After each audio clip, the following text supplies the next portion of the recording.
Hi everyone, I'm Jerry and I was just sent this really cool castered 4-piece Dolly set. This actually has really nice wheels on this that are 360 rotating wheels in carbon steel, built very well.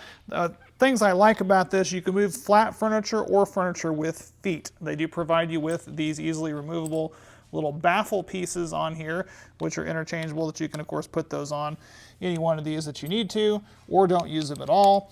And it does come with a lifting tool that disconnects and comes apart for easy storage. So we can actually just simply lock that in place.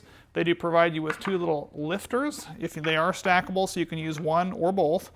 And it's very convenient to put the wheels of this piece here into this piece here. And you can just simply lock it underneath the edge, and then using the power of leverage, we can actually go ahead and use one of these and lift up a piece of furniture and slide our piece in there like that. And then you can add these. If you're using something with legs, it's nice to be able to put these leg pieces in here so that we can lock that into place. So now it will push against that. I'll go ahead and get these other ones on there and then show you how easy this moves around.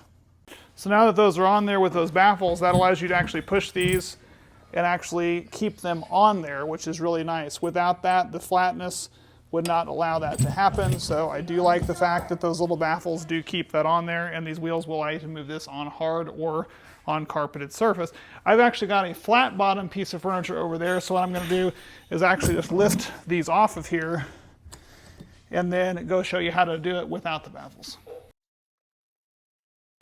So here I've got a flat bottom piece of furniture with no feet, and again, using this leverage, we can pull it up like this, and simply placing this down beneath here, we can go ahead and put this flat bottom furniture, and you can even put it underneath here, because you're just going to be using it as basically a set of casters, is all this is underneath there. And now as you're moving it around, even on solid surface, it seems to glide really well. So whenever you get done with it, you can either use these 1 or 2 blocks or a piece of wood if you have to lift something up a lot further, and just reverse the process.